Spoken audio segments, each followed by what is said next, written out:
There's nothing like HIV. There's no disease, no infectious disease that essentially kills everyone who gets it.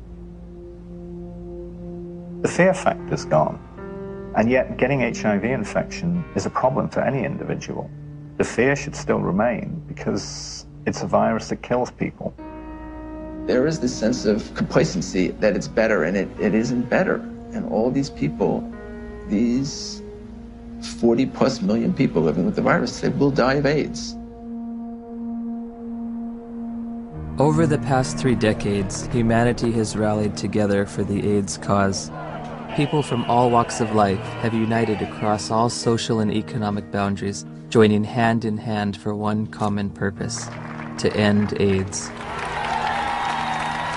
And I want you to say the name of the person you're walking for. I'm walking for Robert Johnson.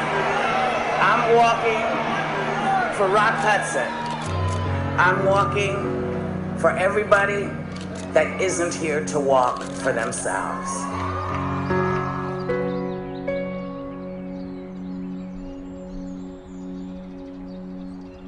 The statistics are growing, all except for one. That's the amount of people cured, and it's still 0. In theory, we could cure AIDS on a piece of paper.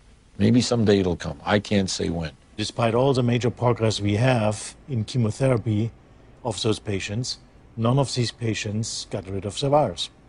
I don't think the pharmaceutical industry is very interested or invested in a cure. You know, I don't mean to be too cynical, but the reality, I think, is that, you know, the situation they've got now, which is lifetime treatment with expensive drugs, that kind of suits them pretty well. A cure is going to require some very tricky and sophisticated molecular biology, and I frankly don't see it happening. Ever? Ever.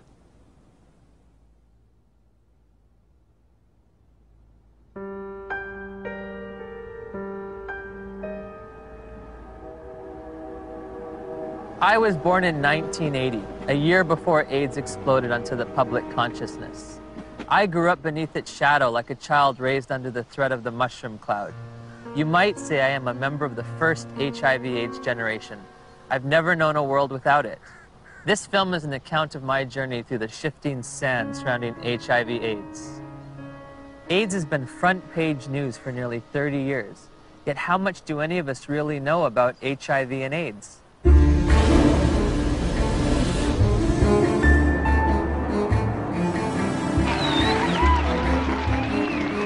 What is the difference between HIV and AIDS? I don't know exactly. HIV is wow. HIV 是它的病毒，那 AIDS 是那个病，所以两种是完全不一样的东西。It's the same AIDS thing. is the actual disease. It's the same I don't know thing. really. I don't know the difference. I know HIV is less deadly. Pour moi, il y en a pas forcément. Enfin, c'est vrai que j'établis pas de différence entre les deux. What would you say is the difference between HIV and AIDS? Yeah, it's not a big difference, is it? HIV/AIDS is just the starting point. HIV, it's a virus. The actual virus is AIDS. People around the globe were just as confused as I was. So I sought out the world's leading HIV/AIDS authorities, among whom were the discoverers of HIV, the key White House advisor on AIDS issues, and the executive director of UNAIDS' global response to the epidemic. Meeting with these distinguished experts, I candidly asked, what is the difference between HIV and AIDS? The difference between HIV and AIDS is a really critical concept, and unfortunately it's one that seems to escape a lot of people, or just they don't remember it after hearing it.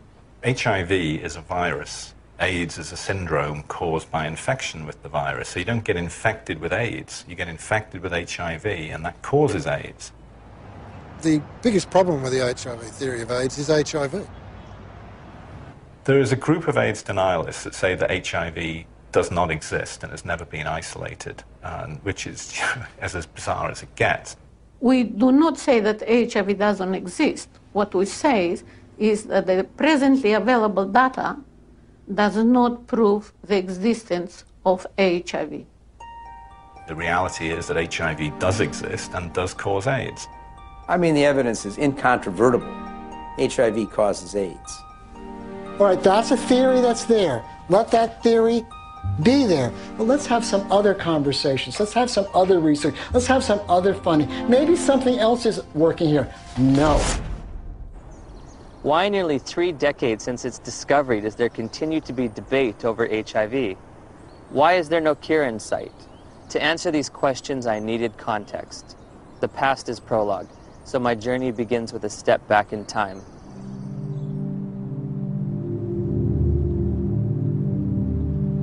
The National Center for Disease Control is reporting more cases of 2 rare and deadly diseases found in homosexual men. There is no apparent explanation for the outbreak. Obviously, this is an issue with great emotional fervor, but... How can we stay unemotional when people are dying every day from a disease the CDC has yet to name? For crying out loud, if the CDC won't name it, at least demand the press stop calling it GRID. Well, unfortunately, I have to take credit for coining the term GRID, which stood for gay-related immune deficiency. We were seeing a cluster of gay men who were suddenly critically ill of pneumocystis pneumonia, which was the indicator disease of something new, and reported our findings to the CDC. I was the chief of the STD division at the CDC at that time when the draft report of 5 cases of pneumocystis in gay men came across my desk for review.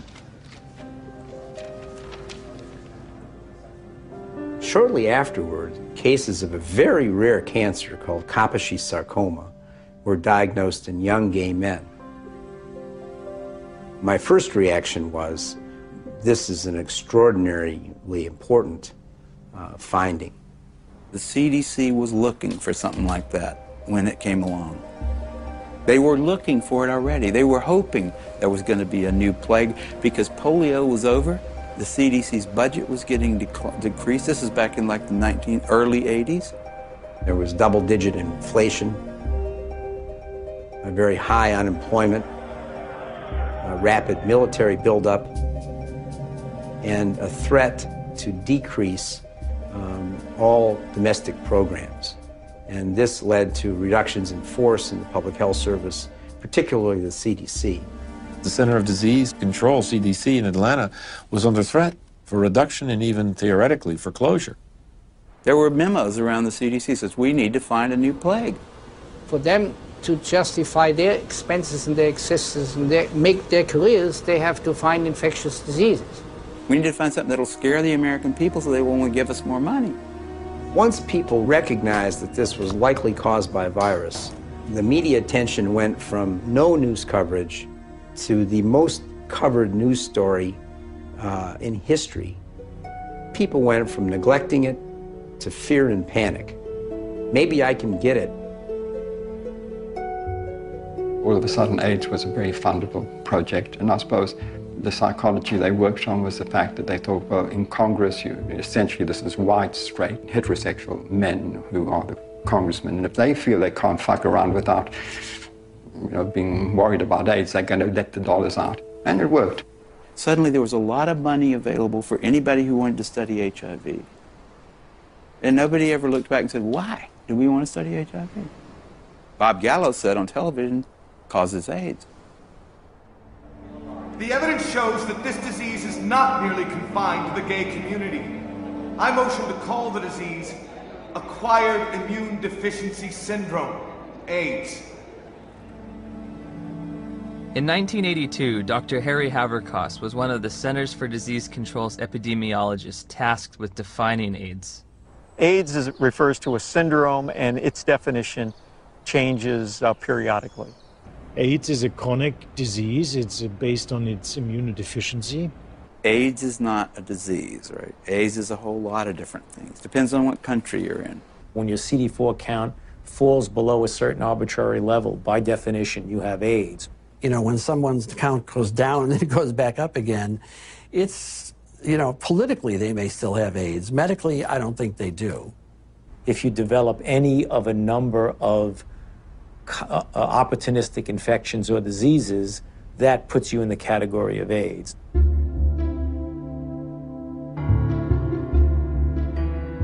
We don't even know what AIDS is. AIDS is so hard to define because they change the definition of it every year.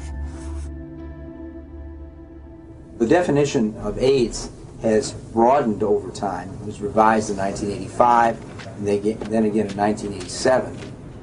The changes in the definition have been political. Every time they change the definition, the numbers go up. The definition has changed many times. The biggest change was probably in 1993, which they then, added the CD4 count and HIV, and, so you could not even be ill, but if you had a CD4 count consistently below 200, you now had AIDS.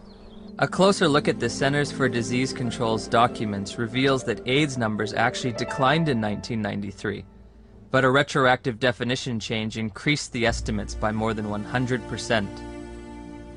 The more diseases they could lump into this AIDS syndrome, S stands for syndrome, the better the chances are they get patients under that umbrella, the more patients they could catch. As time goes along, definitions get used for a variety of issues, and some of those are not based solely on scientific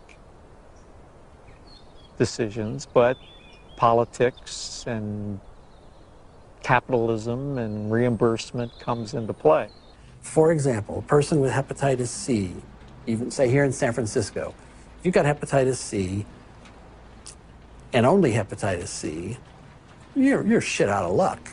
Having an AIDS diagnosis, I get a free apartment. The city of San Diego pays my apartment. I can have the state of California pay for many medications related to HIV. I get Social Security benefits. I can get discounts on my supplements at the local health food store. I also get food stamps and in-home supportive cleaning services. So I was basically a healthy person walking around, and yeah, I had all these wonderful little perks, You get all these benefits, that we fought for and got. But the end result has been a sort of an imbalance. We succeeded, and I'm glad we did, but it is a little unfair. Politics, insurance, capitalism, benefits, you can be sick or healthy. I never would have thought that AIDS was so convoluted. Right. Well, as I said, that has changed. How you define that scientifically has changed quite often. Which just makes it difficult to, for the lay people to understand. It makes it difficult for me to interpret the numbers. Africa is purported to have the highest incidence of AIDS cases on the planet. So I trekked to South Africa to witness firsthand the impact of AIDS on that troubled continent. Around 10 million of South Africa's 48 million people have been reported to have AIDS. It's only a 10-minute drive from Cape Town's pristine modern airport to the squalor of neighborhoods said to be ravaged by AIDS. All the facts on HIV and AIDS with Griselda on Metro FM Talk. It's World AIDS Day. There are functions, there are gatherings. The international theme is Stop AIDS, Stop HIV and AIDS. Keep the promise. So many years later, we keep saying the same things, HIV, HIV, HIV. And yet each time I hear words like HIV and AIDS, I just want to pull my hair out. I'm just so fatigued about how we've packaged the messaging. All we talk about is AIDS. It's a sex virus. You have to use condoms or you die. It's a sick and sad message.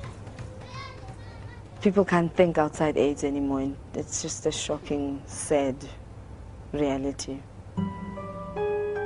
The first AIDS meeting on the continent of Africa was in 1985 in Bangui. We were there with a few people who had experience on AIDS in Africa.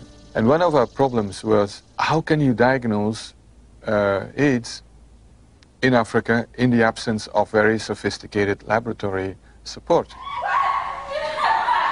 Even though by 1985 there was a HIV test, most of Africa didn't have access to it. So one of the things that we did in that meeting was to sit down and hash out the so-called Bangui criteria for the diagnosis of AIDS in Africa. The idea was, what would be a simple way for a clinician to look at a patient and say that this patient likely has AIDS? We say somebody who has a combination of certain signs and symptoms like major weight loss.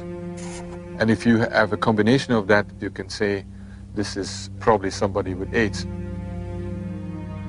They wanted a clinical case definition where they could decide that someone had AIDS just by looking at weight loss and persistent fever and so on. It gave something to clinicians in Africa to diagnose AIDS. And that helped in the overall effort to count cases, because we needed to know what was the impact of the epidemic. They could discover AIDS all over Africa at that point. They could say that we are all at risk, but they could say it's spreading around the world. They could say it affects women as much as men, because almost anyone in an African hospital could be diagnosed with AIDS without having to do the HIV test at all. Whole nations have been led to believe that, in some instances, that they've got large percentages of their population infected and doomed because of this supposed sexually transmitted virus. It's such a tragedy. Daniel, a lot of people here is very sick and is very dying. What kind of sickness do you see around here? It's HIV/AIDS. What is AIDS? We don't know. We don't know. So here you're living in a mud hut, and here come a white men with doctors who you respect, and they tell you that there is now among you an invisible disease, and it gets into your blood and can stay there unseen for years, and when it manifests itself, it's going to manifest itself in the forms of disease that you've always known. Maybe if you look skinny, if you lost weight, maybe they'll simply say, hey, you have AIDS, or you're coughing a lot, maybe.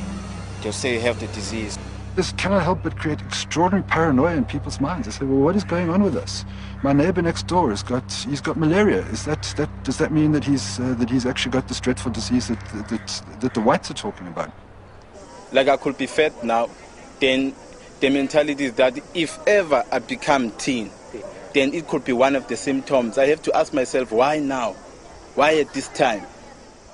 Dr. Christian Fiala argues that many doctors have misused the Bangui definition.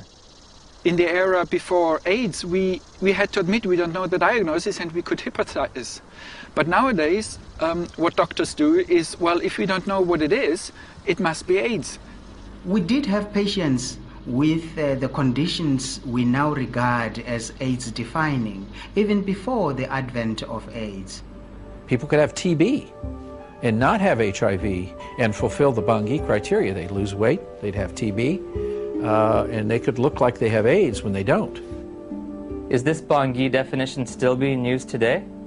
I'm fairly certain that in many parts of Africa where there's still little or no testing available, that definition is still used, and I wouldn't be surprised that it's used in the poorer parts of Asia. This word AIDS, I don't know what it is anymore. I don't know what we're talking about anymore when we talk about AIDS. AIDS is one thing in Greenwich Village and a very different thing in Kampala, Uganda. I visited the World Health Organization's website searching for answers and discovered there are currently more than 12 different definitions of AIDS worldwide. So I turned to Dr. James Chin, former head of the WHO's Global HIV Statistics Unit, for an explanation. In some countries, they felt they were a little more sophisticated than in others. And you have, along with the epidemic of HIV, epidemics of HIV/AIDS experts. And some of them will not necessarily adhere to any international definition. They'll make up their own definition. High school biology class taught me that diseases and syndromes cannot differ from country to country like languages. It was becoming clear that HIV and AIDS were distinct, separate entities, and that AIDS was diverting my attention from the real culprit, HIV. Where to next? The place millions have had their lives changed forever. She says, we have your test result, you need to come in and get it. And I was like, tell me now, Cheryl. she was like, Kim, we really need you to come in and tell me. I said, then I know it's positive, Charlotte. You would just tell me over the phone. And she's like, Kim, don't panic. You can still have a normal life. I can still remember his face. I can remember his eyes. And all he said was, I'm so sorry. I think you should put your affairs in order, and you might have 5 years. I said, Cheryl, I have to get off the phone right now. I have to go tell my dad. He started crying. This isn't the way it happens in the movies.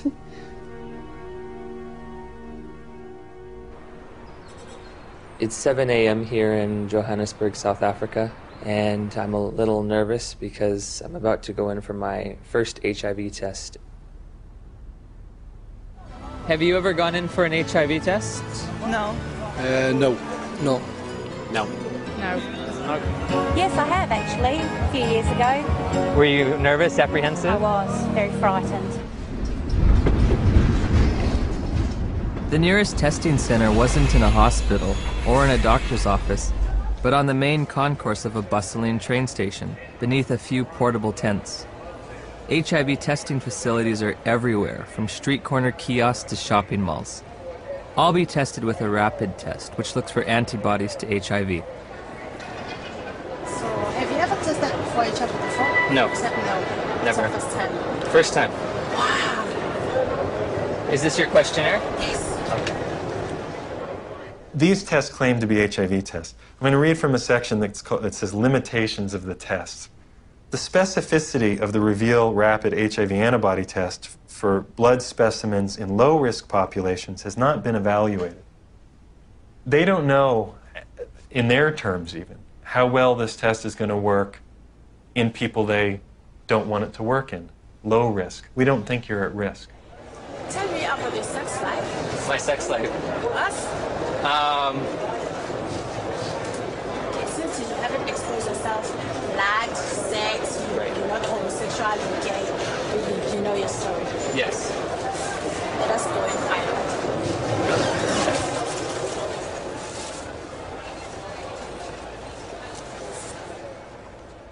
In 1990, we flew to Romania to adopt a baby. We found Lindsay, and she was only 2 weeks old. I can still remember that feeling, just holding Lindsay for the first time, thinking, now my dream is going to come true. I'll have one of those children. Before we left Romania, we had to make sure that she didn't have HIV. We had to find a doctor, and he did the test, and it came back negative. We flew home just after Christmas, 1990, and thought we had it made. So I'm going to do a test which comprises of 2 test kits. These 2 test kits are from 2 different countries. Why you are putting them being 2, you want them to confirm each other. Can they be 2 different outcomes? Then this one is a terminal, which is going to give us the final results. Can I just ask you something, as someone who's a little nervous? Okay. It seems like if this is positive and this is negative, my life hangs in the balance on whatever this one is. Yes. But how do we know that this one's accurate when both of these were inaccurate? This one has been tested to be the one that is going to take out the results that are correct. Oh, so this one is more accurate than these 2? Yes, according to what we have learned. So why don't we just use the more accurate one to begin with? Well, you know what? What if now the more accurate one has a discrepancy? How are you going to find out? I don't know. Rapid tests in Germany, it's not allowed for standard diagnostics. May I ask why? How come you don't use rapid tests for standard diagnostics? Several professional organizations who decide as an expert committee on guidelines how to do things. None of these responsible societies recommend it for scientific reasons. We always say to our clients, even if you have tested here, you can go to other centers and go and test and verify our test. You cannot say we're 100% because you find clients going from area to area doing tests. And they come with stories that I was negative at a certain area, I'm positive with you. How do they decide whether they're positive or negative? We cannot tell because we are using a rapid test. It occurred to me that perhaps the HIV epidemic is reported to be so widespread in South Africa and other poor nations simply because they use these inaccurate tests. There's the saying that if you knew how sausages, what sausages are made of, most people would hesitate to sort of eat them because they wouldn't like what's in it. And if you knew how HIV/AIDS numbers are cooked or made up, you would use them with extreme caution. I decided to investigate HIV testing protocols used throughout the developed world. When we're testing people for HIV, the first thing we do is a screening test, and it's usually a test called the ELISA.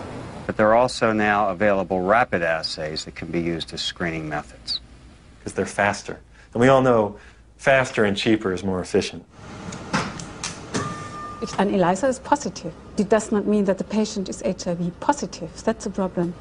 If we're using antibodies as a screening test to tell who's infected or not, very occasionally you can get false positives.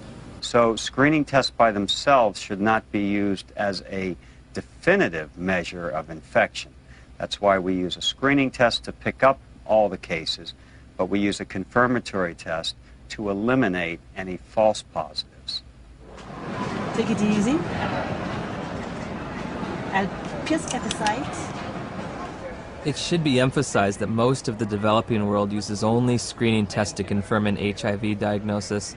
There are no confirmatory tests. Time now is 25 past. At 22, the results will be out, which is going to be 15 minutes.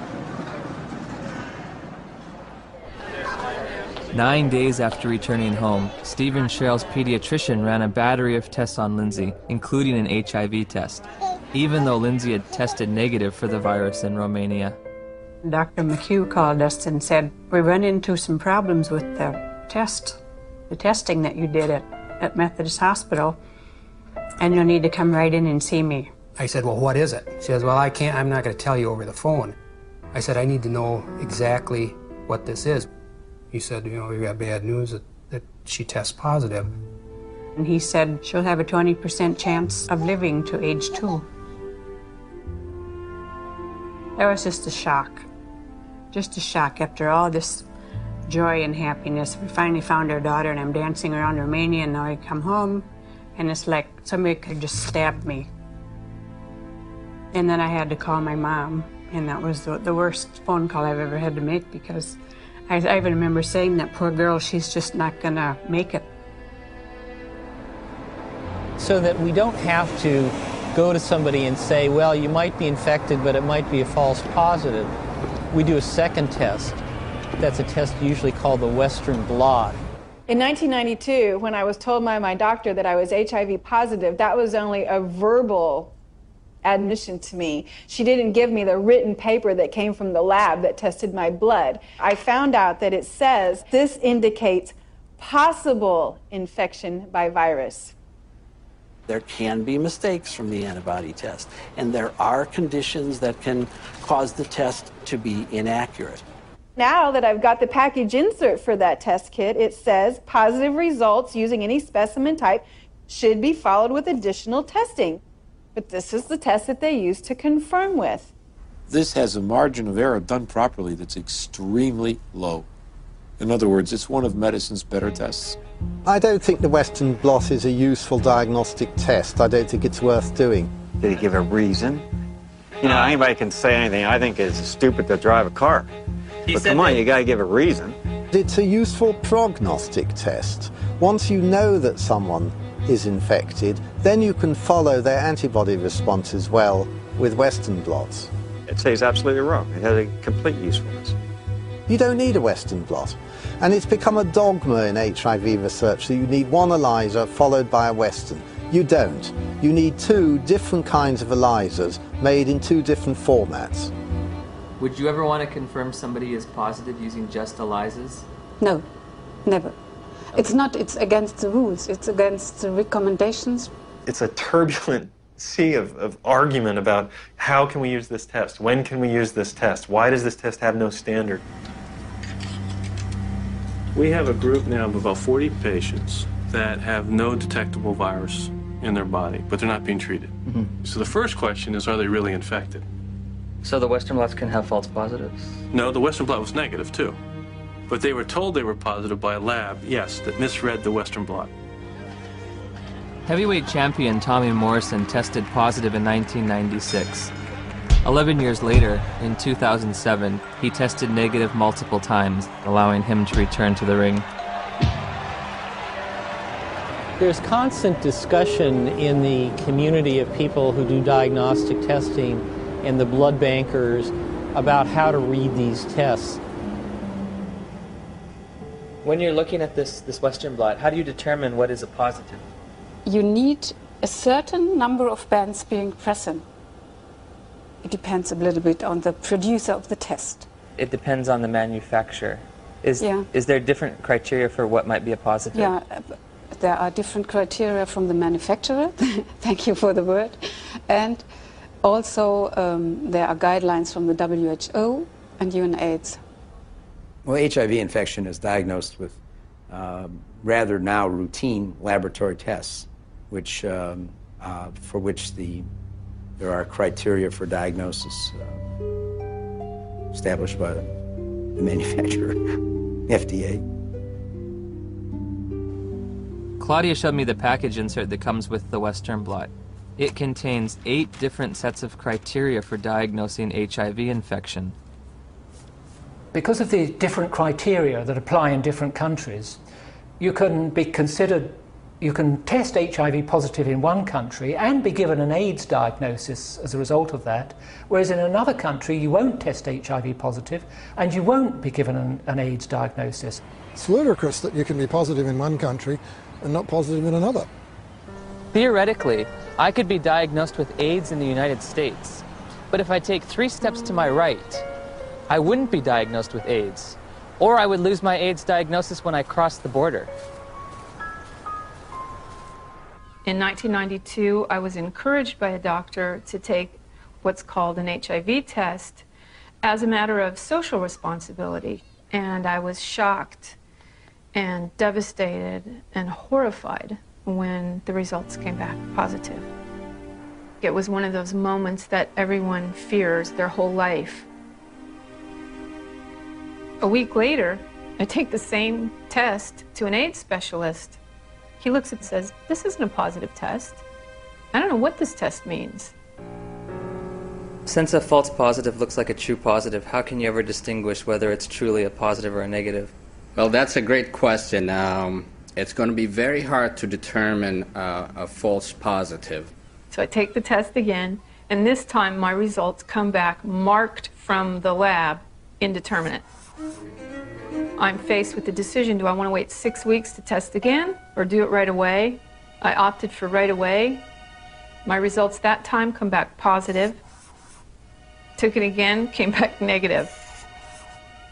I took it again, positive. What happens if you're positive on one criteria but negative on another manufacturer's criteria? How do you decide who's infected and who's not? You will use the most sensitive criterion. In late December of 2007, I read about new legislation passed in New Jersey calling for the mandatory testing of pregnant women or newborn infants should the mother's status be unknown.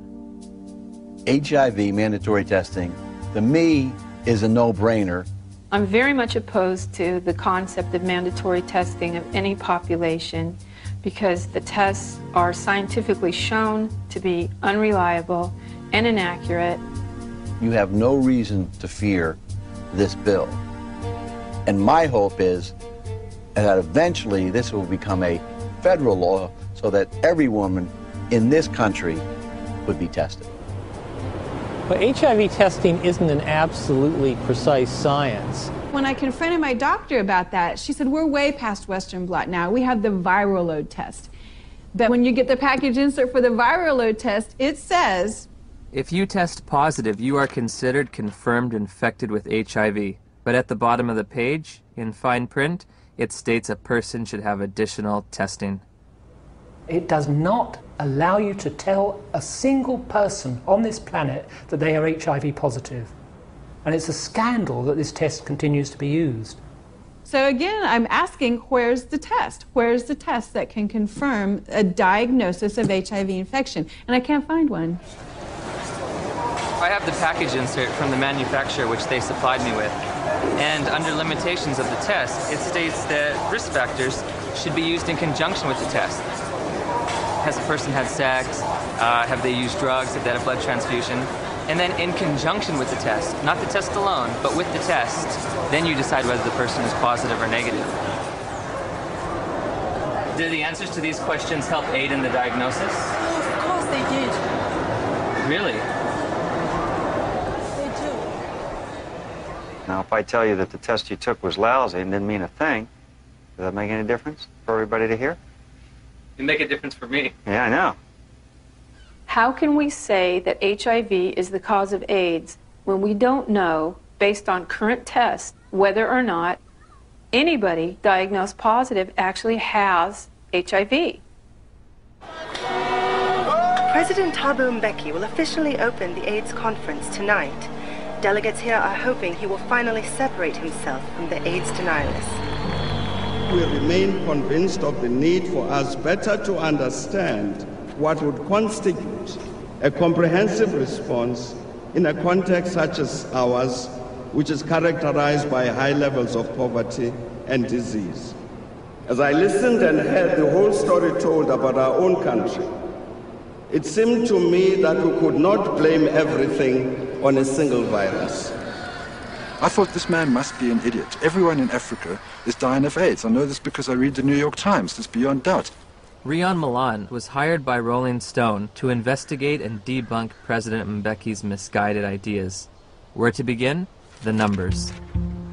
My very first action, I opened Johannesburg's Yellow Pages. I thought that I could illustrate this with a scene that began in a coffin factory in Johannesburg, where workers are working overtime trying to create caskets for these mountains of people who are dying of this condition. And I discover that in the midst of what UNAIDS says is a plague, is that half of the coffin factories in Johannesburg have gone bankrupt. In South Africa alone, it's about 1,000 people dying every day from AIDS. If you're an advocacy agency and you perceive low numbers to be bad, your bias may be to accept higher numbers even if they're not scientifically sound. I know Jim Chin quite well, and I was the chairman of the steering committee on epidemiology of the global program on AIDS in WHO when Jim Chin was in charge of epidemiologic estimates. And we could never get information how the WHO estimates were made then. So we were very critical in these days because we felt it was not based on enough evidence. It's possible that he didn't read the materials we sent him or he didn't understand them, but we did send information to anybody that wanted to know about the estimates because they were pretty transparent. In an attempt to get to the bottom of the statistics debate, I've come to Geneva, Switzerland to look at the World Health Organization's official numbers. And what we found, there are no numbers, only assumptions and estimates. How are the monies divvied out to states for AIDS prevention or AIDS treatment? How is government monies sent out to different states and communities? The more AIDS you have, the more money you get. Exactly. The AIDS buyers have a vested interest in maximizing and squeezing the data to get the worst possible scenario that they can out of it, because the worse the situation is, the more compelling their fundraising claims are. When UNAIDS was created, about $250 million was spent on AIDS in poor countries. 10 years later, it's $10 billion. That's an unprecedented increase. Still not enough. When that was created, the first thing Peter Piot said was that UNAIDS is an advocacy agency, pure and simple. And this was my first objective when I came into this job, and that was put it on the political agenda. He divested himself of all of the program aspects and the scientific aspects of AIDS. This is not a scientific issue. This is a matter of politics. Except one unit. He kept sort of the numbers unit. we are really doing a major disservice to say it is not as bad as it looks like, because actually it is much worse. 1 month after my interview with Dr. Piat, the Indian government slashed their estimates by nearly 60%. Shortly thereafter, UNAIDS acknowledged they'd been overestimating global HIV statistics for more than a decade. They've painted themselves into a corner, and now their house of numbers is falling apart. America is leading the fight against disease, and I call on you to double our initial commitment to fighting HIV/AIDS by approving an additional $30 billion over the next 5 years.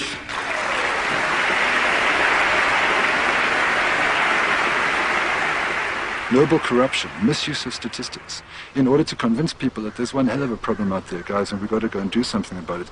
If you look at the real world, you know, how many people are infected, diagnosed to be infected, and eligible for treatment? There are very few compared to the number. In April of 2008, Congress approved a $50 billion expenditure for AIDS treatment and prevention. The vast majority of the world's population is not at any measurable risk of HIV infection. No measurable risk? Growing up in the age of AIDS, I was taught there were 3 certainties in life: death, taxes, and contracting HIV from unprotected sex. If you don't use a condom, there's a lot of chances that you can actually get the killer disease that is AIDS. I did a study of the heterosexual transmission of HIV in California, and we recruited individuals who were infected with HIV. Then we recruited their sexual partners, and we looked at whether transmission, in fact, had occurred. Padian runs a study. It's a 10-year study with the world's most virulent, terrifying sexually I mean, this thing jumps, off of penises into vaginas miles away. How many of them do you think, after 10 years, with the world's most terrifying, virulent, sexually transmitted disease, came up positive? Nobody. Nobody. Nobody who was negative came up positive. 0. I think HIV is more difficult to transmit than than a lot of, probably most other sexually transmitted diseases. I mean, I think that's pretty widely known. If I were to have unprotected sex with somebody who is HIV positive, how many acts would I have to engage in before I got the virus? Just one. I think one would be enough. First act? One is enough. Remarkably, HIV is a difficult infection to transmit. This contradicts everything I was ever taught about the sexual transmission of HIV. AIDS is the best example of what's really scary and alarming and dangerous about our culture right now, which is that it's a culture of PR. It's a public relations phenomenon. The truth doesn't matter. What matters is the image. If we were talking about reality, the reality is that AIDS is over.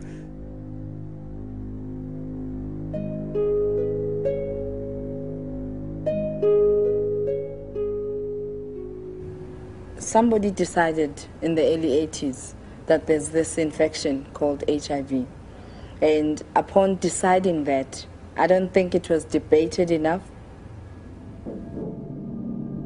In 1983, Dr. Luc Montagnier and his team of researchers identified what they thought might be the cause of AIDS. I really was excited because we knew it was a new type of virus, not shown before in men, and very likely to be the cause of AIDS. Of course, at that time, we didn't have the full proof it was the cause of AIDS. That initial work was rapidly reinforced by additional virology and serology studies in Bob Gallo's lab in Washington. Gallo got pushed by the Reagan administration that wanted to do something on AIDS finally. They literally told us to just close CDC's lab down. We don't care about it. There's a bunch of gays, who gives a shit? And that was really their whole story. So the whole thing that they rested their political response was, well, we discovered the virus. Good afternoon, ladies and gentlemen. The probable cause of AIDS has been found. Credit must go to our eminent Dr. Robert Gallo, who directed the research that produced this discovery. What was new that day is for the first time we were saying, that's the cause, I'm sure. It was a silly press conference. There was not evidence then that HIV was the cause of AIDS. It wasn't called HIV. There was certainly evidence that he didn't discover it. It was discovered in France. The conference was held before any of Robert Gallo's papers were published. Therefore, before any other scientist had a chance to review them and look at the evidence and see if he got it right or wrong. Gallo's philosophy was to have people to whom he would give the virus be in his own control, so that any information that came out of that would come through him, so that he got all the information. Indeed, often put his name on publications and would, quote, collaborate with them. But should you have any broader view other than his personal glory and your personal glory, this was not a scientific pursuit in any way. The U.S. Department of Health and Human Services decided from now on, we are only going to fund AIDS research that assumes that Robert Gallo's virus is the cause. I didn't think that HIV in 1984 was the cause of AIDS. That's why I did the study comparing gay men with Kaposi's and gay men with pneumocystis. I assumed there must be something else. If you go read my paper from 1985 that Kern and Jaffe would not sign on to, I actually lay out the cofactor hypothesis in that paper.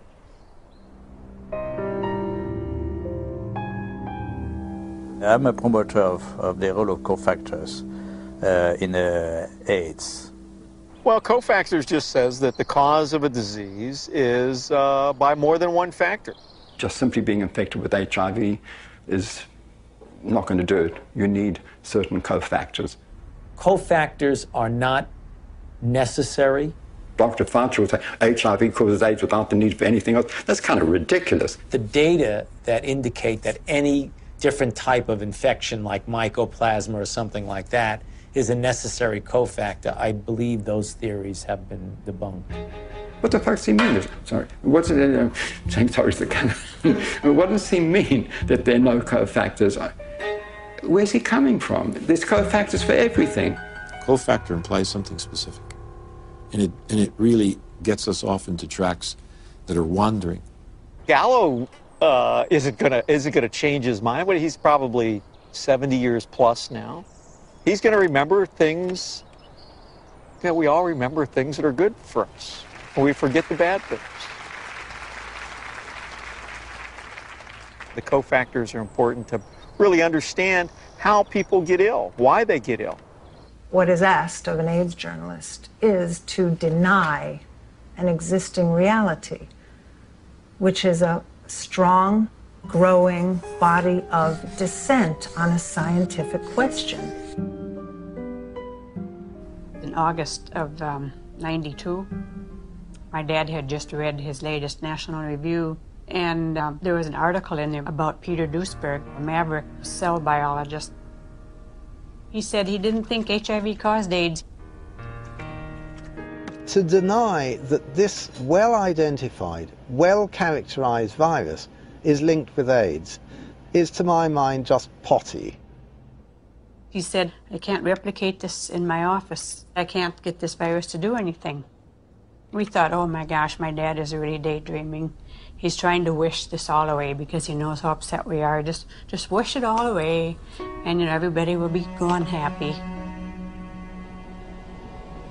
If Fauci would say, here's $1 billion for alternative theories of AIDS, you wouldn't believe what's going to happen. A lot of HIV researchers overnight would would start cofactors. The first year they would call them cofactors of HIV. And the next year, the co would be topped and HIV would be topped a year later. Peter is highly intelligent. He did excellent work. I mean, no wonder he got a full professorship in Berkeley and was nominated to the American Academy of Sciences. But I told you very frankly that he's killing people with his theories, and I still stick to that. They attack him, they attack his ideas, and they present some bogus way of refuting what his science has said that doesn't really refute it. Peter Duesberg? Yes. Oh.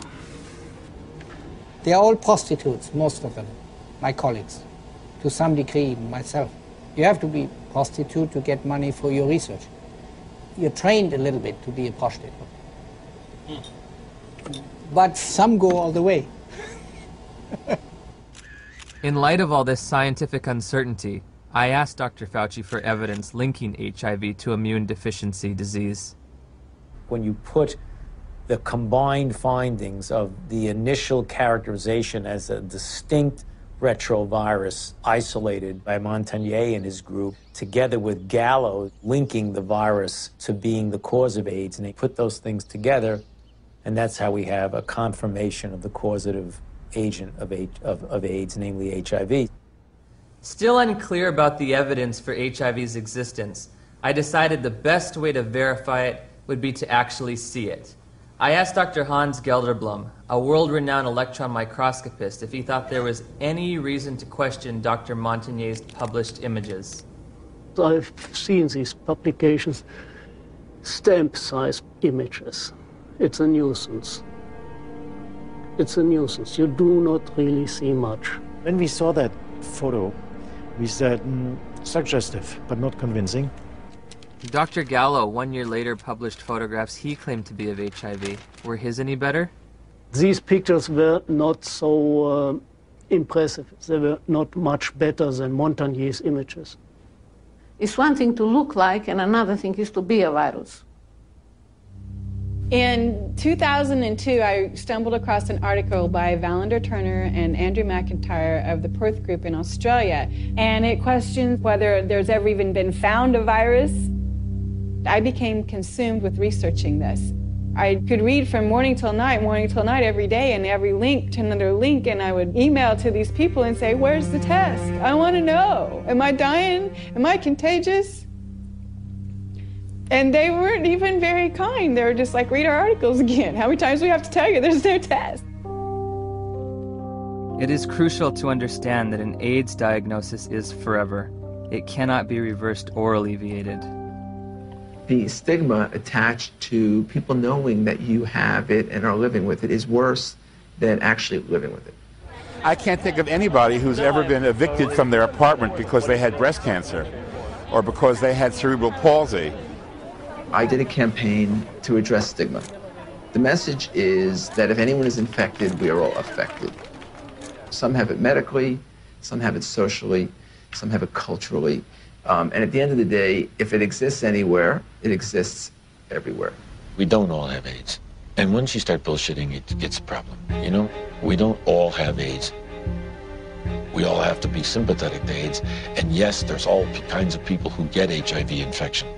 But you know, we don't need to make, in my view, non-truths, you know, or just to have a slogan or a symbol. We all have AIDS. No, we don't all have AIDS. But my message is you do have it, whether you want to accept it or not. Are you medically susceptible? Maybe not.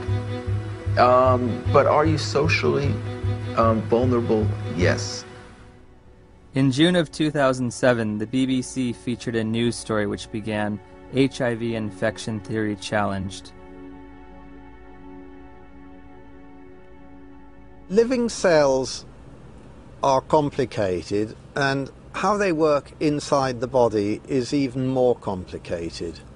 So there's still a lot of debate as to how exactly HIV causes AIDS. In March of 2008, the Washington Post went on to state that multiple surprises have reminded researchers how much they still don't know about HIV's biology. HIV has got to get inside the circulation of the body, and it does that in ways that are not completely understood. The prime target for HIV is a T cell population called CD4 helper T cells. The way that the virus gets into the target cell, it fuses its membrane to the membrane of the cell. I don't understand the fusion process. I don't think anybody completely understands it. We have a relatively poor understanding of how viral proteins interact with proteins in the cell. How come our antibodies aren't able to keep HIV in check? It's an excellent question. That's one of the great stumbling blocks. They can't prove that HIV is the cause of AIDS, okay? They cannot prove that HIV is the cause of the collapse of the immune system, no matter how many scientific journals says it is. When you go to the basic research, it doesn't prove it. We are almost convinced that there is other factors that are involved in the loss of CD4 cells, and we don't know yet all the mechanism. How HIV depletes the T cells so an individual advances to AIDS is probably due to multifactorial elements. One is it will kill the cell eventually that it infects. HIV does not necessarily kill the cells it infects. Some T cells are directly killed by HIV, and other T cells keep the virus in check. It's a silent state within the cell, and I think in many cases these cells can return to a normal function. Can that cell return to a normal state? I don't think so. When I was told I was HIV positive, I accepted that on a very deep level. But only by having the courage, the open minds, and the open hearts to answer these questions are we ever going to know how to help people, how to do what we need to do to help people. In late 2007, Science Daily reported that 3 prominent research teams had published papers in the Journal of Immunology challenging the theory that the sudden loss of T cells triggers disease and AIDS. The details of HIV pathogenesis, how HIV kills people, are still being worked out. If the sudden loss of T cells in HIV-positive individuals can't explain why people get disease, then there must be cofactors that cause people to get sick and die, or factors that have absolutely nothing to do with HIV. While researching HIV hotspots, I began to realize there is a direct correlation in these places with another condition that leads to immune deficiency and death. I think it is important to keep in mind, especially for us in the West, that poverty is not a romantic issue. It is a deadly issue. Poverty leads to diseases and premature death, period. When you look at the symptoms that they talk about, for people that are HIV positive, you find that some of them, they are more related to malnutrition. Their nutrition is not very equilibrated. They are in oxidative stress, even they are not infected with HIV. So their immune system doesn't work well already.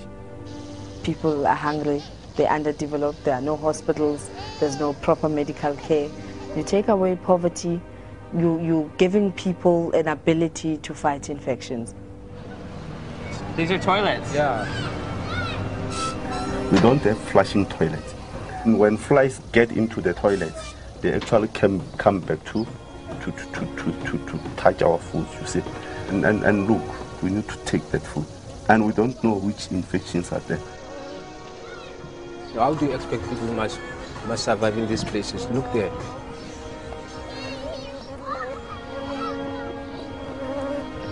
How many white people they are staying in this house like this one? In Cape Town is different. You go to suburbs, you see the suburbs is different from our places. Why have we done nothing for African people, just like give them clean water so they don't die in infancy of diarrheal disease and stuff like this? All we care about is HIV, AIDS. Well, question, well, there's money in it. There has to be, other dynamic working to lead public interest to the African situation and ignore clean water, sanitation, malaria. I mean, things that kill people. This is the beginning of a war. It is a war to reclaim our health. In 2008, USA Today published a news story that stated, if we look at the data objectively, we are spending too much on AIDS. About $10 billion a year is spent on AIDS, while 2 billion people live with no sanitation. 1 billion lack access to clean water. And malnutrition kills someone every 10 seconds. These factors enable diseases to thrive and severely weaken the immune system of those living in such squalor. If we were to take all that money and put it towards developing poor countries, God would be so proud of us, indeed, because we would have taken away the major challenge that's facing humankind, and that is people dying in silence. It's slow, painful deaths from being scared of something that was just packaged as AIDS. Could it be that the real epidemic is extreme poverty, not HIV? On the other hand, HIV allegedly occurs in the United States as well. So I looked for alternative causes of immunodeficiency in this wealthiest of nations. There are other ways you could produce a condition that looks like AIDS, but they too will be some source that causes a severe defect in the immune response. 19 million Americans now, 19 million are taking illicit drugs every day. But we don't talk about this. This is politically incorrect. There have been a number of theories as to what the origin of HIV/AIDS is. One of them was a theory that certainly turned out to be completely incorrect, that it's a lifestyle phenomenon. There's a large epidemic of STDs in general in the late 70s, and particularly in gay men. In San Francisco, New York, Los Angeles were meccas of the new lifestyle, which came from the liberation in the post-Stonewall era. The more partners you could have, the more you were striking a blow for gay lib. I remember talking to one of the people who was at the forefront of that lifestyle. It very much felt like if he did have another bout of syphilis or gonorrhea, whatever it might be, that it was like a notch, a victory notched up for his right to exist as a gay man. I went on a vacation to Los Angeles, and it wasn't that wild, but one night I went to a bathhouse. I came home with, get this, at the same time, syphilis, gonorrhea, and 2 forms of parasites. I have no views about that, in a judgmental kind of sense, but certainly from a public health point of view, that's kind of a prescription for disaster, because AIDS first occurred in these men who were not healthy for reasons that were obvious to everyone. You're talking thousands of partners, sometimes hundreds, per month, lots of antibiotic use, lots of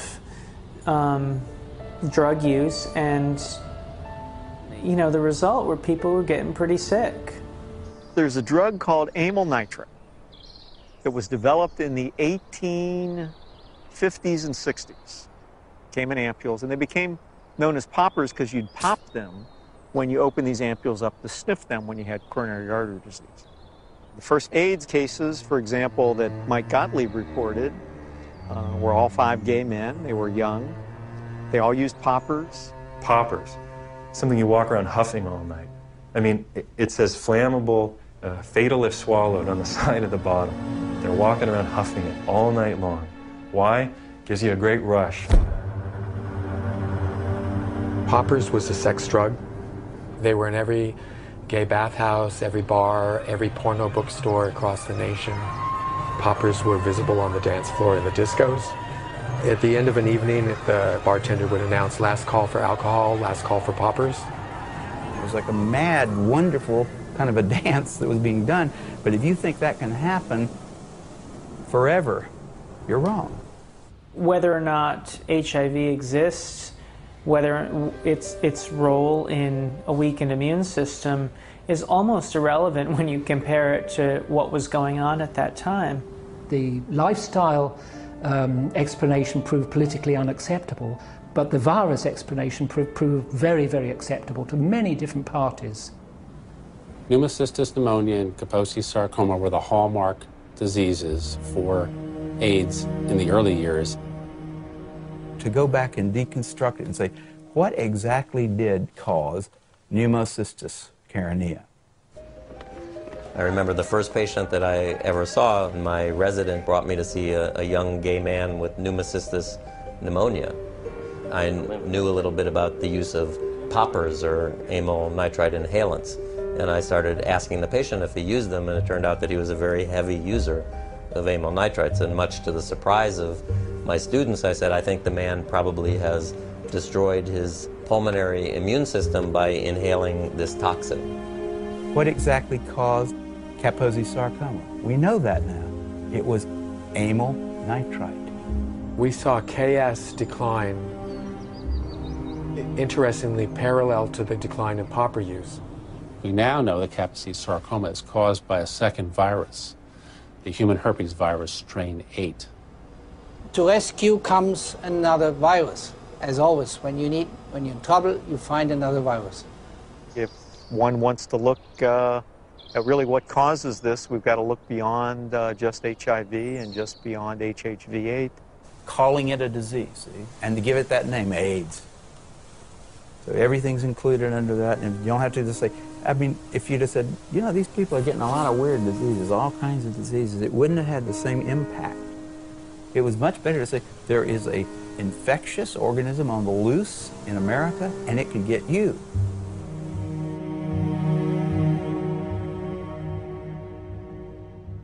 I had interviewed the world's leading HIV experts and discovered that the two benchmark diseases of AIDS have alternate explanations.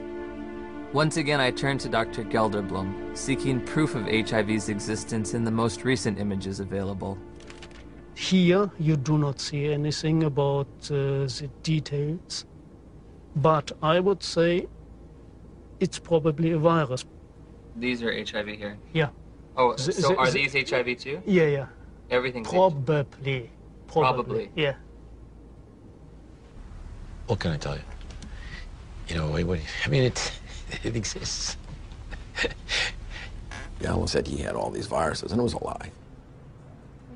I think HIV totally has turned out not to be the cause of AIDS. HIV has turned out not to be. Gelderblum's images, said to come from isolated HIV cultures, provided no proof for HIV's existence. So I asked Nobel laureate Dr. David Baltimore and Dr. Robin Weiss how they would isolate and photograph this elusive virus. Well, didn't Dr. Gallo do that? I mean, he actually isolated it, so... Yeah. I mean, why should I do all of this? This is all textbook stuff you're asking me. I'm not quite sure what's behind your question about isolation. I don't want to be your textbook, you know? I got other things to do. They're embarrassed. The scientists have been embarrassed about this. They know that it's flawed. In 1987, the CDC made two mind-boggling changes in the definition of AIDS, which are in effect today. You can be diagnosed with AIDS without ever having an HIV test. In 1987, I had a lesion on my arm, and it was KS, Kaposi sarcoma. The doctor diagnosed you with AIDS without an HIV test? Yeah. You can be diagnosed with AIDS if you've tested negative for HIV. Alvin Friedman Keene found 16 patients with Kaposi sarcoma among gay men in New York City in the 80s. They did not have HIV infection. Yet they had AIDS by our definition, right? In a World Health Organization publication, Dr. Chin writes, "It should be emphasized that the surveillance definitions for AIDS were not intended to be reliable indicators of HIV infection." If you have thousands of documented cases of AIDS without HIV, how can HIV cause AIDS? Why do you believe that HIV does cause AIDS? Because that's all the information that I've been given. Because we've never been taught anything different. We have read it, heard it. Because that's what the scientific community has told us. Scientists are supposed to observe, experiment, and reason from what they observe. They're not supposed to grab hold of an idea and cling to it and adjust everything else in their perceptions to fit that idea. I think an HIV positive test means that your life is forever changed. You have a whole new battery of things to consider for yourself. What does it mean to me? It's very hard to find anyone who supports you when you say, I don't think I'm going to die of HIV or AIDS. The typical model of HIV equals AIDS equals death. How invested am I going to be in that model? Everyone who's infected with HIV would like to deny it. I mean, it's a bad prognosis. It means you're going to take drugs for the rest of your life, et cetera, et cetera. So there's people who want to say, I'm one of the people who tested positive, but I'm not going to get the disease. Do I start treatment? Treatment meaning the antiviral drugs, if ever. We started taking Lindsay to a doctor at the Children's Medical Clinic. She gave us a prescription for retrovir syrup, which is AZT. It was so important for us to get something to help our baby that we sat on the floor in the pharmacy and gave her first dose. Shortly after Lindsay began AZT treatment, side effects began to emerge. Her eating habits changed quite a bit. She didn't eat well. She was hard to handle at the table. And then the leg cramps started. Once that started, it got progressively worse. She would just grab him and go, ow, you know, screaming in the middle of the night. Just like it was up. It wasn't an ache, it was like, must have been sharp pains. It just made you feel sick to your stomach. Any drug active on HIV will be toxic because it's not 100% specific on the HIV enzymes.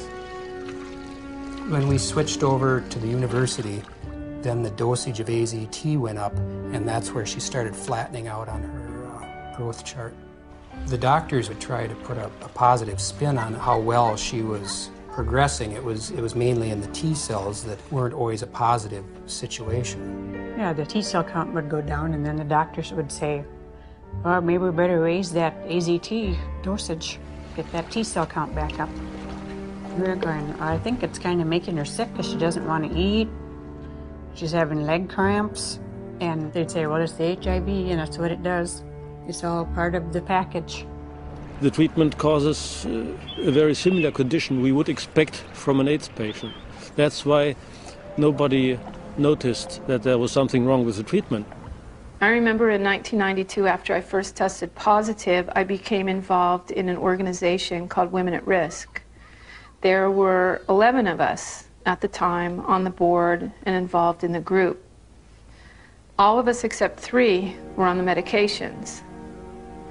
In the year and a half that I was involved with Women at Risk, every single woman in that organization on the drugs died. Every single one, except the 3 of us who weren't taking them.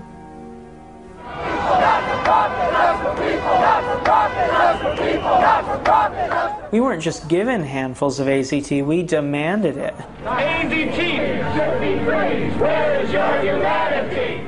We considered the FDA not giving us these things as being anti-gay instead of being responsible.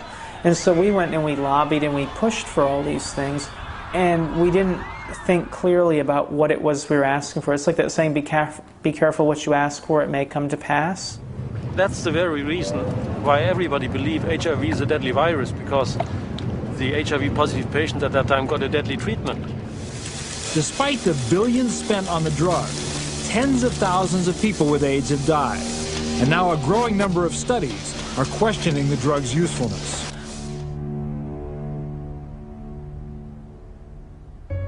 We just decided between ourselves in November to write to Peter Duisberg and say, sorry to bother you. Are you for real? And if Lindsay were your daughter, what would you do?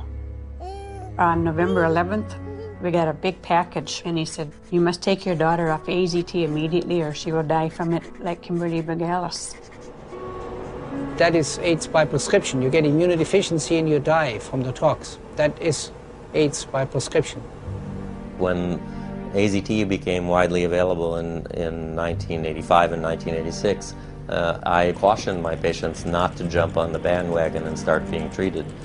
I didn't want to see my community poisoned by an ineffective therapy.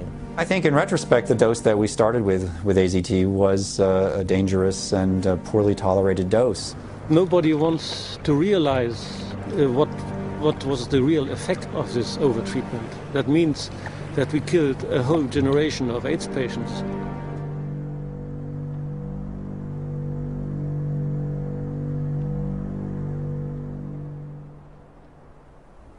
In '96, David Ho announced highly active antiretroviral therapy. Also known as the cocktail, because the treatment combined the newly developed protease inhibitors with older HIV drugs, such as the chemotherapy drug AZT. That was a revolution. What was an 100% fatal illness now could be treated. The AIDS medication today is not that toxic than it was in the early days. And it's a potent drug regime. That means it kills almost everything. I play around with treatment interruption because I think the drugs are toxic. And if I do the drugs continuously without interruption, I think that they'll have a cumulative damage. In the years that we've been using the cocktail, we've found that there are lots of side effects. In South Africa, I spoke to a couple of pharmacists specializing in HIV treatment. How often do you see side effects in patients? Yeah, all the time. All the time. Almost all the time. We saw the lipodystrophy, the buffalo humps at the back of the neck, then the lipoatrophy, which is the loss of fat in the face and the arms, giving people a very gaunt look. The risk of heart attack seems to be increased in people on these drugs. With what we have now, the side effects eventually are going to outweigh the benefits. So patients really do better for the short term, but in the long term, they die also. In 1994, Audrey Serrano tested HIV positive. While initially healthy, she was prescribed AIDS drugs which nearly killed her and left her scarred for life. In December 2007, after multiple negative tests, she was awarded $2.5 million in damages. Some people are very fortunate. They don't have these side effects, but many people do. So prolonged treatment is impossible. I know people that are like horses, have no impact with some drugs, no side effects, and somebody else falls apart. The new generation of antiretroviral drugs are less toxic. They can be more tolerated. But for how long? I agree. We cannot give a treatment for life. It's not like insulin, you know, it's something which is toxic. Has a patient ever died from the side effects? Yeah, sometimes it happens. AIDS drugs are all classified as black box drugs. A black box drug is the most severe warning that our FDA will put on a product. It means you could die taking this because other people have died taking this. My sister Joyce was my best friend. She's a great mom and just a very lively person. In 2003, Joyce found out she was pregnant with a second child. She was offered an HIV test as standard prenatal care by her obstetrician. She called me at work and she was like, I got something to tell you. And I was like, well, what is it? She said, I'm HIV positive. So I took a deep breath. I said, well, it's not the end of the world. And she said, well, Nell, I met this doctor today and he's a specialist. And he says, is there some medicines I can take that'll keep my baby from being HIV positive? Nevirapine. Warning. Severe life-threatening skin reactions, including fatal cases. One morning, she was covered in these welts and this rash. It was all over her face. It was all over her chest, all over her arms, her hands. When they're talking about a rash that can kill you, they're talking about a drug that targets the actively replicating cells in your dermis, in your mucosal layers, in your intestine, and stops them from working. And what happens? Goodbye skin. I would never take them. I don't have a problem with other people taking them, but I, as Griselda Kananda personally, looking at the side effects that they come with, looking at the toxins that they present in my body, not now, not ever. I have patients tested in 1985. They were all advised to take treatment, but they declined the treatment for different reasons. Because they didn't want to take toxic drugs because they were feeling well at that time. And how are they doing today? They're still living. Healthy? Yeah. Once we came to the conclusion that this was the drug that was causing this problem, irregardless of what the HIV was going to do, she was going to come off the drug no matter what. If taking her off the drugs meant that she could sleep through the night and be happy for 6 months, that would be worth it, rather than live in agony for 2 years or 12 months. You hear a lot of doctors, you hear a lot of educators in AIDS, you hear a lot of people talk about it is probably the drugs that are going to kill us before the disease does.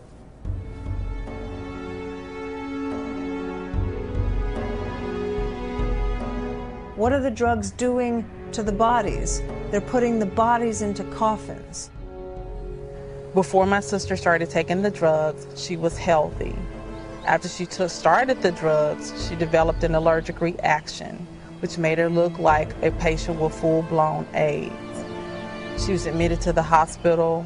She continued to spiral down. And within 37 days from her first date of taking the medicine, she was gone. When news of Joyce's death reached the NIH, emails were exchanged between the director of the AIDS division and an ethics and safety officer. Ed, there was fulminant liver failure resulting in the death on this trial last week. Ouch. Not much we can do about dumb docs. They're cynical enough to introduce drugs that they know will have toxic effects and will carry a certain mortality, and they know that the life of the drug before this mortality becomes too obvious to ignore is, say, 2 or 3 years, and they work out what the sales are going to be in those 2 or 3 years, and then they know they're going to have to reduce the dose. Joyce has 2 sons. Jamal he's in his senior year of high school this year. Sterling will be 4 years old. And in my mind, they were robbed of their mother. If someone's going to be giving me a diagnosis of certain death in 5 to 7 years, I want scientific proof. This isn't a religion. My interest in questioning and breaking and exploring does HIV cause AIDS is an instinct to liberate people from a death sentence that isn't theirs to carry. After we took Lindsay off AZT, her weight did go up.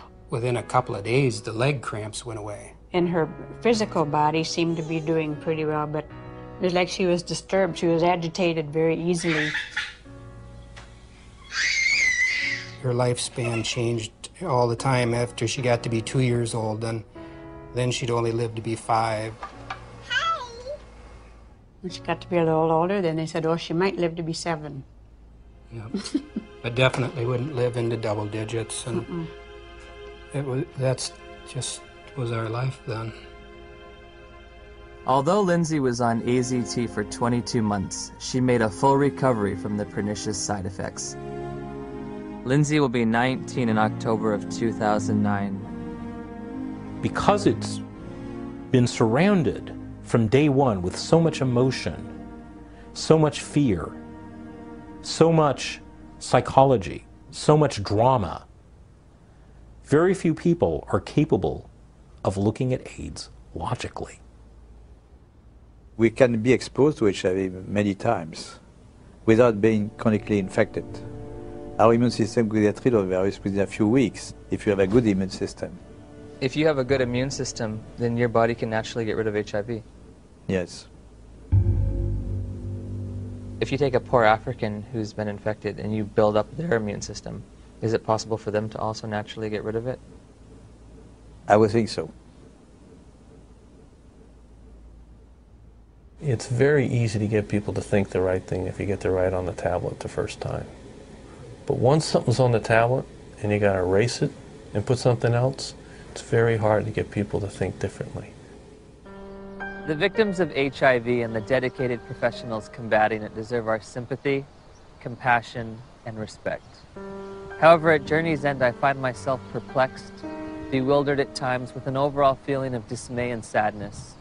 I found a research community in disarray over the most fundamental understanding of HIV, all the while presenting a monolithic public posture of authority and certainty. Bluntly stated, we have tests that prove nothing, remedies that kill, and statistics manipulated to the point of absurdity. 90% of global HIV corresponds to areas of great poverty and squalor. Ironically, while we may have been pursuing a phantom killer, a shape-shifting assassin, perhaps the real enemy has been hiding in plain view, clear as day, and as old as time.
We can be exposed to HIV many times without being chronically infected.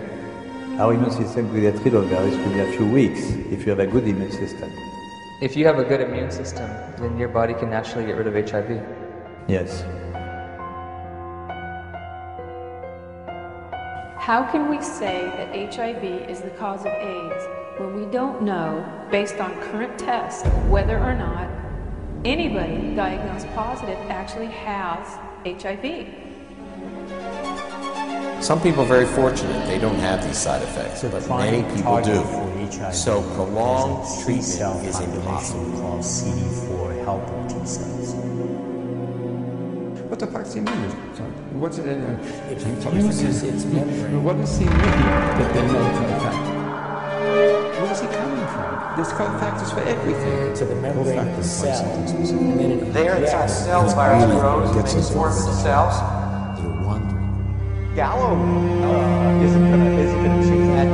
Put out in the circulation, finds other CD4 He's cells. going to remember effects. There is an ongoing battle.